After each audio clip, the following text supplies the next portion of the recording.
Hoy estamos en el CIEME haciendo un programa más de la Agencia de Comunicación Intercultural Itacat, medio que trabaja conjuntamente con la Xarxa Barcelona Antirumors. Hoy nos acompaña Carlos Cañas Dinarte. Hola, Carlos. Hola, muy buenos días. Encantado de estar aquí contigo y bueno, con la audiencia también. Carlos es un escritor salvadoreño, investigador y editor y creador, entre otras obras, del Diccionario de Autores y Autoras de El Salvador. Y él vive en Barcelona ¿hace cuántos años, Carlos? En mayo cumpliré 9 de años. Estar aquí, sí. Y cuéntanos cómo fue este periplo para que estés aquí en Barcelona. Bueno, esencialmente hace 12 años yo comencé con un proceso de exilio interior. Me sentía mal por la situación que se vivía en el país. No veía futuro en el ambiente cultural. Sentía que nos habíamos quedado ciclados en hacer cosas. Todo aquel entusiasmo después de la posguerra, del fin del conflicto armado y todo, se había convertido en una desidia, en un estancamiento cultural y tal. Entonces me exilié, ya no iba casi a nada, no, salvo a mis cosas, ¿verdad? O sea, se me ocurrió un día hacer un tour por el cementerio patrimonial de los Ilustres. Entonces me llevaba a la gente a las 7 de la tarde y terminábamos hasta medianoche haciendo un recorrido por las tumbas de los expresidentes, de los intelectuales y de todo eso. Y bueno, lo hacía un martes al mes y salvo eso iba muy pocas cosas realmente. Me desanimé bastante y a pesar de eso pues mantenía una agenda de medios, me entrevistaban en radio, en televisión, en algunos periódicos y todo. Entonces a raíz de eso hubo personas que se interesaron en extorsionarme, en quererme sacar dinero por mis apariciones, que no cobraba absolutamente nada, pero la gente me empezó a extorsionar. Y con mi esposa decidimos que no íbamos a participar de ese ciclo de violencia.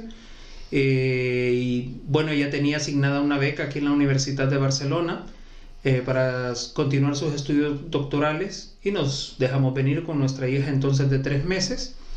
Y bueno, seguimos aquí 9 años después, tenemos ahora un hijo de 15 meses y seguimos para adelante, o sea, estamos aquí ya muy bien ambientados y domiciliados aquí en Barcelona, ¿no?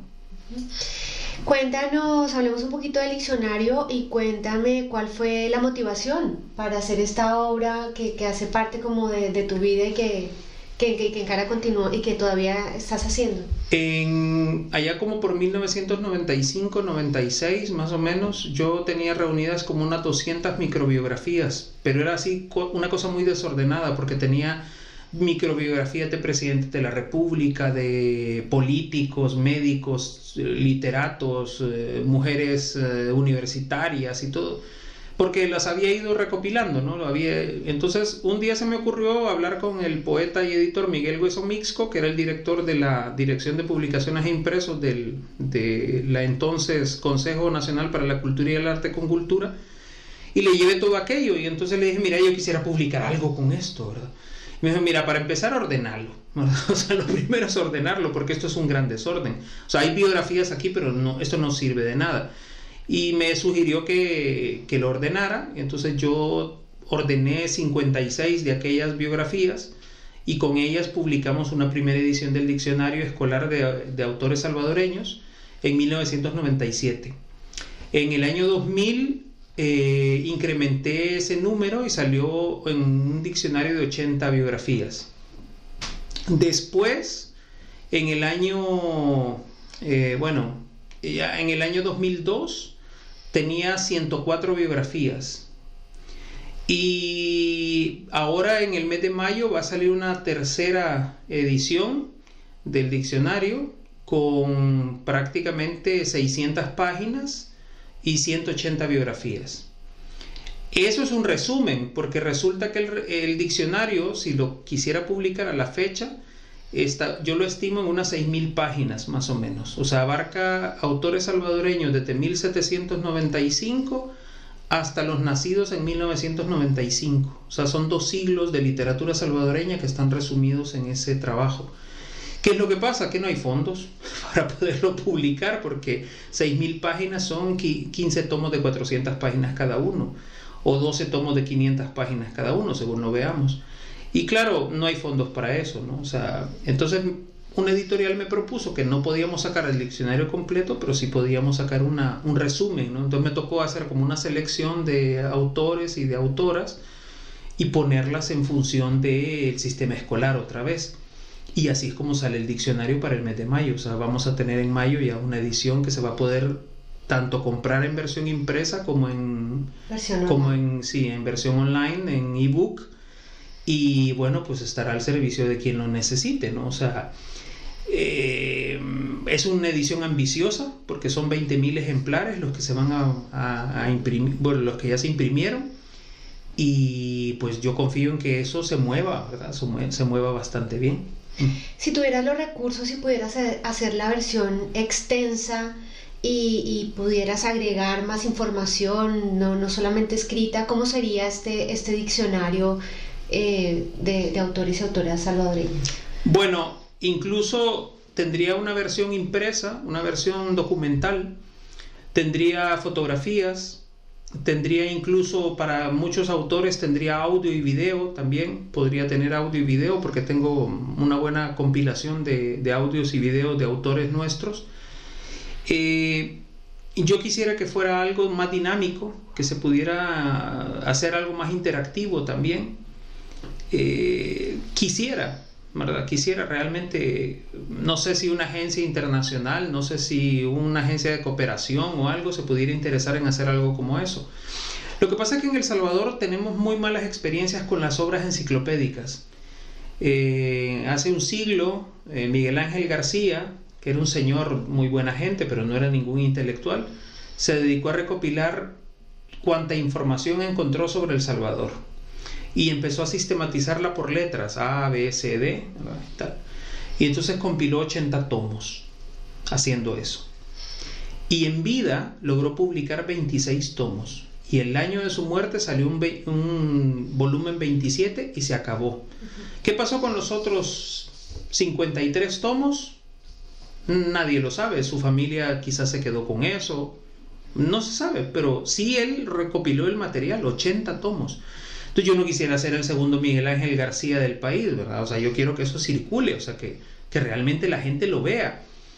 Y además que sirva, porque creo que el diccionario tiene una virtud y es que te permite entender cuáles han sido los procesos personales de muchos de nuestros autores, de nuestras escritoras, para hacer la obra que han hecho.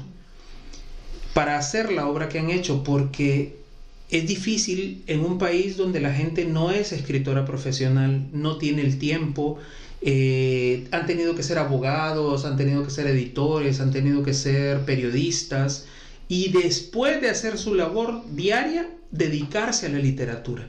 O sea, muchos hemos sido literatos de madrugada, ¿no? O de fin de semana, ¿no? Entonces, no hemos visto a la literatura como una profesión.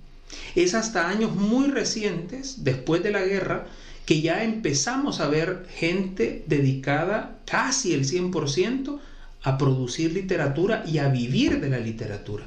Ese es el gran reto, ¿verdad? Ese es el gran reto que han tenido en México, en Colombia, en Argentina, donde sí han tenido literatos que han podido producir y vivir de su literatura. Bueno, nosotros no. Entonces el diccionario va un poco por esa fila, ¿no? O sea, presentar las biografías, pero también presentar los grandes éxitos que hemos tenido. ¿Dónde han parado las obras de nuestros escritores, ¿no? ¿Quiénes los han publicado? ¿Qué premios han ganado? ¿Cuáles han sido las dificultades que han tenido que superar? ¿Qué medios los han publicado? ¿En qué parte del mundo está su obra? ¿En qué biblioteca se puede encontrar su obra? Todo eso he tratado en todos estos más de 25 años, todo eso he tratado de sistematizarlo. El diccionario es mi obra más querida, obviamente, ¿no? Porque yo creo en él, o sea, creo en ese libro. Y creo que es un libro que todos deberíamos de conocer. Si yo tuviera 10 años, por ejemplo, quisiera encontrarme y verme reflejado en eso, o sea, en ese libro, ¿no? O sea, decir, yo conozco a tal autor, ¿no? O sea, Roque Dalton, sí, yo lo conozco, he leído sobre Roque Dalton, ¿no? Yo quisiera leer sobre las relaciones, por ejemplo, en tu caso, ¿no? De Colombia con El Salvador a través de la literatura. Bueno, pues están en el diccionario también. ¿Por qué? Porque literatos colombianos que vivieron en El Salvador tuvieron tratos con intelectuales salvadoreños, literatos salvadoreños se fueron a vivir y a morir a Colombia, por ejemplo. O sea, el diccionario te permite eso y más. O sea, creo yo que esa es la ventaja del diccionario. O sea, te permite un universo dentro de la literatura salvadoreña como no se ha visto hasta el día de hoy. Esa es mi más fuerte convicción. Carlos, tengo entendido que visitaste muchas bibliotecas de diferentes lugares del mundo y bancos de información, y esto también te permitió encontrar, imagino, material que inédito o que no estaba en bibliotecas del Salvador, en fondos de cultura del Salvador. Sí. Por ejemplo, una cosa muy curiosa fue cuando fui a la Biblioteca Nacional de Colombia en Bogotá y a la Luis Ángel Arango también, a la biblioteca, y me encontré diarios de Cundinamarca donde había publicaciones de intelectuales salvadoreños del siglo XIX, o sea, y tú decías, ¿qué está haciendo esto aquí? ¿No? O sea, ¿qué hace esto aquí? En serio, ¿qué hace esto aquí? Y me llamaba mucho la atención porque, o sea, ahora hablamos de la globalización, ¿no? Y había muchos de esos intelectuales que a pura carta y todo estaban muy globalizados. O sea, los estaba publicando, por ejemplo, Manuel Gutiérrez Nájera los estaba publicando en la revista Azul, ¿no? En México, los estaban publicando en el Mercurio en Chile, ¿no? O eran corresponsales de La Nación en Buenos Aires. Es decir, depende de cómo veamos la globalización, muchos de estos intelectuales estaban siendo publicados en diferentes partes del mundo. Tenían, por ejemplo, hay un intelectual nuestro que tiene una correspondencia muy nutrida con Miguel de Unamuno. Claudia Larce era muy amiga de Gabriela Mistral, por ejemplo, ¿no? O sea, Arturo Ambrogi había dado la vuelta al mundo visitando lugares, tiene un libro precioso que se llama Sensaciones del Japón y de la China, que no le demerita nada a Pierre Loti o a otros que escribieron sobre el Japón.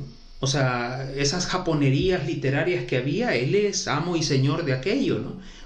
Autores muy olvidados al día de hoy, ¿no? O sea, pero están en el diccionario justamente por eso, porque son como los curiosos, ¿no? Los elementos curiosos. León Sigüenza, por ejemplo, el fabulista, ¿no? Que vivió en Tokio y en Yokohama antes de la Segunda Guerra Mundial.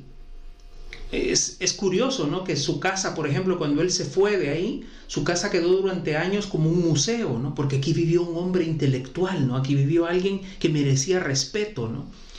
Encontrar todo eso es bonito, a mí me parecía muy curioso, ¿no?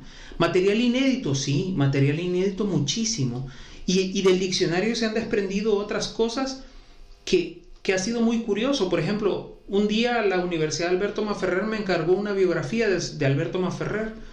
Yo tenía una parte en el diccionario, pero me empecé a documentar más sobre Maferrer, tal, y al final he terminado sacando 2 tomos, una biografía en 2 tomos, son casi 1000 páginas, derivadas del diccionario, ¿no? O sea, ¿te imaginas? Hay otra biografía que me ha encargado otra universidad, de Francisco Gavidia, son 300 páginas. Salvador Salazar Arrué, otras 300 páginas. O sea, todo eso ha ido saliendo del diccionario, ¿no? O sea, yo tengo particular interés en el tema de la historia de las mujeres en El Salvador. Bueno, también han salido del diccionario las mujeres, ¿no? O sea, me interesa sobremanera el desarrollo intelectual y educativo cultural de las mujeres en el país. El diccionario da para eso, o sea, da para descubrir a las primeras poetas y fotógrafas que tuvo el país en la década de 1920. Cuáles eran las inquietudes que tenían, con qué lidiaban las mujeres intelectuales. Por ejemplo, te da una tristeza tremenda cuando lees, hay una narradora, la primera cuentista salvadoreña, Josefina Peñati Hernández se llama. Esta mujer muere de parto, o sea, muere de puerperio, ¿no? Muere de de una mala intervención quirúrgica que le deja una infección en su parto y la mujer muere, ¿no? O sea, y es una cuentista muy interesante. Mercedes Quintero, por ejemplo, poeta, ella muere también dando a luz a su única hija, ¿no? O sea, las mujeres intelectuales se enfrentaron a eso en esa época y tenían que sobrellevarlo, o sea, tenían que vivir con eso, ¿no? O sea, Claudia Lars, por ejemplo, ¿no? Que tuvo que sufrir exilios, igual que Matilde Elena López, igual que María Lousel. O sea, para las mujeres era el doble o el triple de complicado ser intelectuales en un país como El Salvador del siglo XX. Entonces, todo eso me fascina a mí, me llama mucho la atención porque pones ante la gente esos espejos, ¿no? De miren, esta era la realidad de las intelectuales, ¿cómo se ven ustedes? ¿Se identifican con esto? ¿O qué les parece, ¿no? A mí muchas de esas me parecen horrorosas, las vidas que les tocó vivir, porque era muy difícil. Pero quiero saber qué piensan las intelectuales de hoy, las poetas, las novelistas, las cineastas, qué piensan de esas biografías, de esas mujeres, ¿no? O sea, qué piensan, por ejemplo, de los derechos de autor, ¿no? Que les pagaban a estas mujeres, qué piensan de la divulgación que tenían en esa época. Bueno, yo creo que el diccionario da para eso, o sea, puedes hacer múltiples lecturas del diccionario para tratar de descubrir todo ese tipo de cosas al interior. Porque dices que salieron estas dos biografías y también salió el libro de la historia de las mujeres, ¿o no? ¿O esto es algo que podría salir? Es algo que podría salir, es algo que podría salir. Lo que pasa es que el proyecto de las mujeres, la primera versión yo la publiqué hace 20 años, en 1999. Se titula Las hijas de Minerva hacia una historia educativa y cultural de las mujeres salvadoreñas. Ganó un premio literario pequeño allá, un juego floral de Panchimalco, que era el premio literario de ensayo que había en esa época.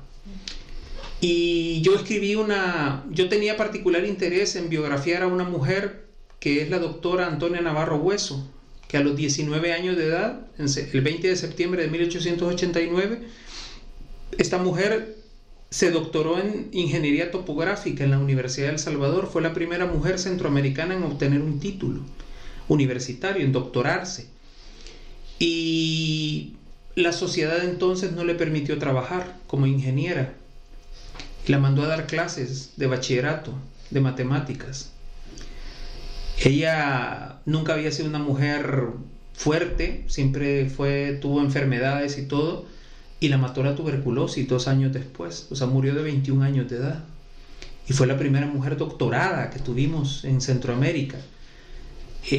Para mí era fascinante descubrir aquello, o sea, era un crimen intelectual además, ¿no? O sea, una mujer que lo dio todo para que su sociedad dijera, aplauso, ¿verdad? Qué maravilla, te has doctorado y todo, pero no te vamos a dar la oportunidad de darle clases a los militares y a los universitarios, ¿no?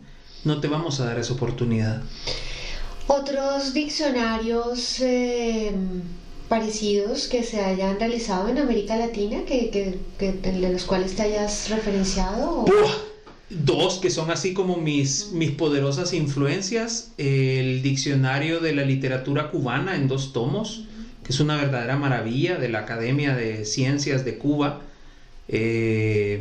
Para mí fue un referente ese diccionario. Cuando yo lo obtuve fue un estremecimiento así tremendo. Y también el diccionario de las letras mexicanas, que son como 10 tomos de gran formato, que lograr eso sería ambiciosísimo. O sea, pero ahí en ambos diccionarios no trabajó una sola persona, trabajaron equipos, claro. Equipos con fondos, por ejemplo, en el caso de la Academia de Ciencias de Cuba, equipos financiados por el Estado cubano. Y en el caso del de México, pues equipos del Departamento de Filológica de la UNAM, de la Universidad Nacional Autónoma de México. Es decir, yo creo que soy el único loco que anda haciendo cosas por separado, ¿verdad? O sea, si a mí me dieran la oportunidad de liderar un equipo, pues obviamente haríamos otras cosas. Pero bueno, pero no tengo ni los recursos de una universidad, ni tengo los recursos del Estado, ¿no? O sea, entonces, yo sé que ha habido críticas al diccionario. Y las críticas han sido desde cosas muy despiadadas hasta cosas sin sentido. Las críticas despiadadas pues lo han tipificado por ejemplo, de trabajo aficionado, ¿no? O sea, bueno, dices tú, mira, y ha habido un autor que publicó una página completa en un periódico para denostar por el diccionario, porque él decía que era un diccionario discriminador y sobre todo que atentaba contra la comunidad LGTBI. Y yo dije, pero ¿por qué? O sea, ¿cuál es el argumento, no? Y entonces él decía que uno de nuestros principales poetas, el doctor Alfredo Espino, abogado y poeta, había sido gay. Y yo le decía, es que no puedo afirmar algo que no me consta. Claro. O sea, eso es un principio básico dentro del diccionario. Yo no puedo afirmar algo que a mí, o sea, que no tenga ni siquiera un respaldo documental que me diga algo como eso. Para el diccionario yo he consultado desde entrevistas personales con los autores, con sus amigos, con sus familiares. He revisado epistolarios, he revisado, no sé, no es ninguna vanidad, miles de revistas, periódicos, no solo de El Salvador, sino también de muchas partes. Casi todos los intelectuales salvadoreños han publicado en revistas de casi toda América Latina, de España, por ejemplo, de Francia. Entonces yo he tenido ocasión de ir rastreando todo eso. Y gracias a todo ese material es que el diccionario se ha ido nutriendo semana a semana, porque se va nutriendo todas las semanas. ¿Y te envían documentos? Alguien que sabe bueno, mucha gente obviamente sabe que ese es el diccionario, también te hacen llegar documentos. Sí, bueno, hay este año han entrado en contacto conmigo 3 personas. Uno, el hijo de un poeta y combatiente revolucionario, el hijo de Alfonso Hernández, que vive en Brasil. Me mandó una documentación espectacular. O sea, lo que se decía de su papá, casi todo era mentira. Casi todo. El lugar de nacimiento, su nombre completo, todo estaba o tergiversado o mal planteado. La información en Brasil. La información que él tenía en Brasil era la documentación que yo necesitaba para hacer bien su ficha biográfica. Y claro, esa información no estaba al acceso porque la tiene él en Brasil. Entonces me envió copias de toda esa información. Luego resulta que la familia de Josefina Peñata y Hernández, esta cuentista que te digo que murió de puerperio, vive en Canadá. Se fueron hace como 15 años a vivir a Canadá. Y cuando se dieron cuenta de que yo había publicado un par de artículos sobre ella, me escribieron a mi Facebook y me dice, nosotros le damos lo que usted necesite. Tenemos algunas cosas todavía con nosotros. Entonces, claro, la autora tiene una sobrina como de 75 años más o menos, que se acordaba de cosas que le contaban acerca de su tía. Y luego me escribió la hija de un poeta y periodista que se llama Guillermo Castellanos Padre, y me dio mucha información también de su papá. Y así, o sea, la gente va soltando cosas, va dando documentos. A veces me dice, mire, yo tengo un pariente, ¿verdad?, que tiene unos álbumes así, así, asá. Otro día me enviaron un álbum, lastimosamente no lo puedo usar casi todo porque era de un periodista colombiano, Saturnino Cortés Durán, que vivió muchísimos años en El Salvador. Y entonces él le dejó a alguien en El Salvador un pequeño álbum que me dice alguien, escanéelo y de algo le va a servir. Y yo, bueno, no tenía escáner, le tomé fotografías digitales y con el tiempo lo he ido revisando. Era el álbum de autógrafos que tenía este periodista. Y entonces es divertido porque te fijas en la fecha y dices, pero si esto es 1927-28 más o menos, los 2 años en los que el álbum está autografiado. Entonces resulta que tiene cosas así como, por ejemplo, en una esquinita del álbum, una firma, ¿no? Y la fecha en inglés. Él, cuando se lo firmó el aviador Charles Lindbergh, que llegó a San Salvador, y él le puso el álbum seguramente y se lo firmó ahí, le puso la fecha en inglés y ya le dejó el autógrafo. Entonces vas viendo los nombres de quienes le firmaron y es espectacular. claro, no me sirve para el diccionario, pero yo me lo pasaba entretenidísimo. Y ahora me gustaría saber tu visión también, que has hecho trabajo editorial, ¿no? Y si sabemos que Barcelona yo creo que sigue siendo la meca editorial en castellano. Teniendo en cuenta que hay otros formatos, ¿no? Que el mundo literario ha cambiado, como ha cambiado el periodístico. ¿Cómo crees que se encuentra actualmente este panorama editorial en Barcelona? Mira, hace un siglo, editoriales como Mauchi, como, qué sé yo, Sopena, Espasa Calpe y todas estas eran como el sueño, ¿no?, de muchos escritores latinoamericanos de publicar aquí en Barcelona, ¿no? Que te descubriera o te permitiera una editorial en Barcelona ser publicado era un sueño, ¿no? Era una aspiración, era una ambición, ¿no?, muchas veces. Yo creo que un siglo después sigue siendo un sueño y una ambición y todo lo demás. ¿Por qué? Porque Barcelona es y ha sido siempre un referente para el mundo literario latinoamericano. Aquí están los agentes literarios, aquí están las editoriales, de alguna manera aquí están los periódicos, hay una caja de resonancia en Barcelona. Y creo que para la literatura latinoamericana no solo era necesario que estuviera Carmen Balcells y su agencia literaria, ¿no?, sino que hay otras posibilidades de trabajar y de publicar, ¿no? Yo creo que para el caso de El Salvador, Barcelona sigue siendo un referente, ¿no?, un referente importante. Lo que hablábamos fuera de micrófonos, ¿no? Antonia Kerrigan es una agente literaria muy importante que le lleva la cuenta a escritores como Jorge Galán, como Roxana Méndez de El Salvador, como Sergio Ramírez Mercado de Nicaragua y otros, ¿no? O sea, y además está representando a autores que en estos momentos están ganando premios muy importantes, ¿no? Y están siendo traducidos a diferentes idiomas. Es decir, Barcelona es un trampolín también, si lo ves de esa manera, ¿no? O sea, ahora lo que pasa es que ¿qué le ofreces a Barcelona y a su mundo editorial en esta era digital, ¿no? ¿Qué es lo que le vamos a ofrecer? Seguimos escribiendo literatura costumbrista, por ejemplo. Seguimos escribiendo literatura con un lenguaje muy local, muy colorido, pero muy local, o le ofrecemos una literatura más amplia para que nos lea un mercado más amplio y haya una posibilidad de vender, porque este mundo es un mundo de ventas, ¿no? También que podamos vender y que nos lean en otras partes del mundo. Yo creo que ese es el reto, o sea, ese es el reto realmente. Ahora vivimos un mundo donde, por ejemplo, los poetas ahora se difunden a través de Spotify, por ejemplo, ¿no? O sea, ya los poemarios no solo están en versión impresa, ¿no?, sino se están difundiendo en las redes sociales.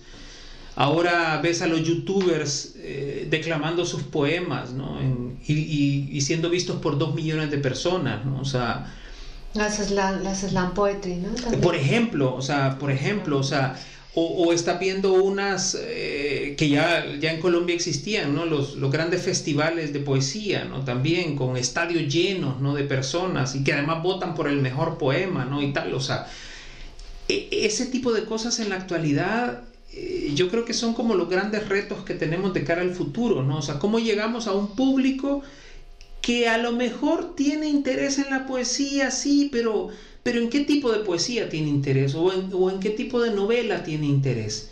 ¿Lo hacemos leer Harry Potter? Sí, pero podríamos estarlo haciendo leer literatura más fina, ¿no? Literatura menos divertimento y más literatura cuestionadora, ¿no? Yo creo que eso es importante en la industria editorial. Y creo que en El Salvador, de un tiempo para acá, te digo, hemos visto una internacionalización de las letras salvadoreñas. O sea, Horacio Castellanos Moya, Jorge Galán, Roxana Méndez, Miguel Huesco Mixco y otros han entrado al grupo de editoriales como Alfaguara, como Tusquets, Pretextos, bueno, una serie de editoriales que te digo, me hacen pensar que tenemos un buen momento para las letras nacionales. Ayer nada menos Luis Borja, poeta salvadoreño, catedrático universitario, me comentaba que acababan de decirle, hacía 15, 20 minutos, que acababa de ganar un premio literario muy importante en Salamanca. Es decir, estamos viendo cosas, ¿verdad? Estamos viendo movimientos. El premio de poesía de la ciudad de San Salvador, que lo patrocina la alcaldía de San Salvador junto con Casa de América en Madrid y con la editorial Valparaíso aquí en España, es un premio que ya tiene presencia, o sea, tiene de alguna manera cierta trayectoria, ¿no? Creo que va por su quinta, sexta edición y va ganando espacio, ¿no? También, entonces, ¿qué nos falta? Bueno, yo creo que nos falta creer en nosotros, que nos falta creer en nuestra creatividad, nos falta creer en nuestras propuestas. Tolstoy decía que si queremos ser universales, escribamos sobre nuestro pueblo. Bueno, escribamos sobre nuestro pueblo, pero no escribamos cualquier cosa, ¿no? Sino que tratemos de la manera en la cual El Salvador se puede convertir en una metáfora de lo universal, ¿no? O sea...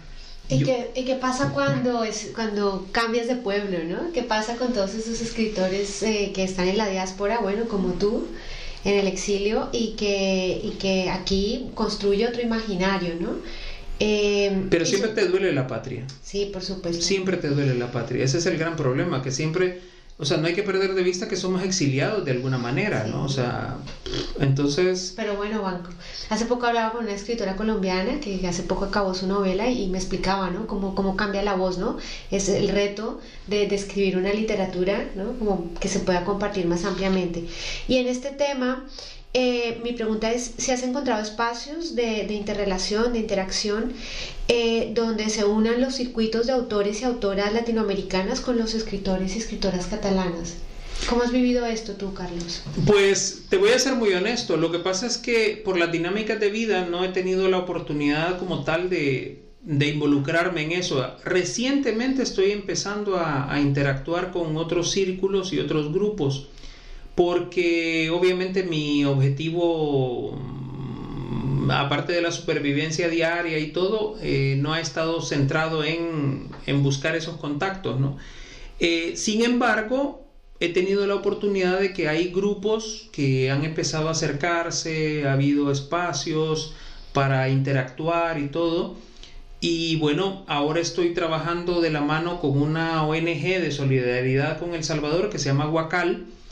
Y de alguna manera estoy logrando que también tenga presencia mi voz dentro de estas dinámicas, ¿no? Ellos interactúan con la comunidad catalana y con la comunidad salvadoreña, ¿no? Entonces eso, por ejemplo, me está ayudando mucho a reposicionarme en espacios. Tengo mis redes sociales también, tengo mi Twitter, mi Facebook. Publico en 3 medios semanalmente en El Salvador. Todos los sábados tengo una sección de 5 minutos de efemérides del Salvador en una radio, la radio 102.9 en San Salvador. Publico todas las semanas en las páginas del Diario de Hoy, del Diario El Mundo en El Salvador también. Es decir, de alguna manera mantengo ese contacto con el país y también estoy exportando otras cosas que están ocurriendo aquí en Barcelona hacia dentro del país. Digo, es que Barcelona no solamente es el Fútbol Club Barcelona, ¿verdad? Sino que también son otras cosas. Y es importante que la gente visualice a Barcelona como un punto de llegada, ¿no? Intelectualmente para El Salvador es muy representativo Barcelona como un universo intelectual, ¿no? Entonces necesitamos a esa Barcelona más cerca de El Salvador, pero también más cerca de Centroamérica. Yo siento que hace falta que sea la caja de resonancia que siempre fue. O sea, hoy más que nunca necesitamos que la voz centroamericana se escuche en el resto de Europa. Y yo creo que Barcelona es un buen sitio para hacer eso, para resonar en un montón de lados aquí en Europa. Pues muchísimas gracias, Carlos. No sé si hay alguna otra cosa que nos quieras compartir. Yo quiero agradecer, dejar aquí en el registro a Miguel Hueso Mixco a quien conocí hace muchos años en Bogotá, en un festival de poesía precisamente, y que nos ha contactado y que sé que también ha sido parte como de tu historia, ¿no? Y que ya entrevistaremos cuando se pase por Barcelona, porque por aquí tiene parte de su familia. Exactamente, ¿no? Y también gracias a Miguel por el contacto y por la oportunidad esta de poder estar contigo, con tu audiencia. Uh-huh. Y pues no, invitarlos a que estén permanentemente en contacto de lo que estamos haciendo como comunidad salvadoreña. Uh-huh. Hay una xarxa de literatura salvadoreña que tiene su cuenta en Twitter también. Y bueno, hay gente produciendo cosas aquí en Barcelona de cara al país, catedráticos universitarios, hay gente escribiendo, hay gente que está becada, o sea, tenemos mucha actividad aquí en la comunidad y creo que eso es lo importante, o sea, que es una comunidad que se ha dado cuenta de que pueden hacerse muchas cosas. Está viniendo mucha gente del país también a presentar sus libros, a tocar puertas, a ver si les abren las puertas editoriales también, los agentes literarios y todo. Yo creo que, si me preguntas, yo creo que la literatura salvadoreña goza en estos momentos de buena salud. Y creo que es bueno enseñar los pulmones cuando están en buena salud y no solo estar decrépitos y pensando en la violencia. Qué buena figura, sí. Sí, yo creo que tenemos necesidad de eso. Por ejemplo, hay una escritora que está publicando con una editorial muy joven que es Sexto Piso, que se llama Claudia Hernández. Ha publicado en La Laguna libros, ahí en Bogotá. Y creo que es importante que voces como la de ella se unan a todas estas intelectuales del pasado, ¿verdad? A estas rebeldes, a estas que te decía que han muerto de fiebre puerperal o de otras actividades. Pero es bueno que estas autoras se manifiesten en el siglo XXI, ¿no? O sea, Claudia es una voz muy potente desde hace varios años, por lo menos 20, 25 años, y por ejemplo es una de las autoras más internacionales que tenemos en este momento. Entonces hay que estar pendiente de estas. Jorge Galán acaba de ganar un premio esta semana acaba de ganar un premio de novela, el Goitisolo, y lo va a publicar Galaxia Gutenberg. O sea, estás hablando de que hay editoriales como Tusquets, como Galaxia Gutenberg, como Pretextos, como Visor, Valparaíso, Sexto Piso. O sea, hay muchas editoriales publicando autores salvadoreños. Luis Borja, Horacio Castellanos Moya, que lo tiene Penguin Random House. O sea, yo creo que es un momento muy especial para las letras salvadoreñas. Es un momento que hay que saber aprovechar y cuidar sobre todo, porque el mundo editorial es muy exigente y si tú no produces, te olvida. Con la misma rapidez con la que te puede encumbrar, con la misma rapidez te puede olvidar. Entonces el reto es para todos los intelectuales nacionales estar produciendo y produciendo cada vez más y de mejor calidad. Yo creo que eso es lo que nos viene de cara al futuro, ¿verdad? Eso es lo que esperaría que se dé de cara al futuro. Pues mira, a mí lo que me alegra de todo esto es que entre más premios y más libros salgan, mi diccionario crece cada día más. Es verdad. Y entre más escritores y escritoras latinoamericanas hayan por aquí, también hay se nutren más las cosas. Y las redes también. Pues que sepas que hay este espacio, ¿no? De esta radio que hace parte de la Xarxa Barcelona Antirumors, que me explicaste también off the record que conocías. Uh-huh. Y pues que es un espacio que puedes utilizar y que desde este momento puedes hacer tuyo también. Muchísimas gracias. Muchísimas gracias. Y bueno, gracias a ti y a tu audiencia. Vale, muchas gracias.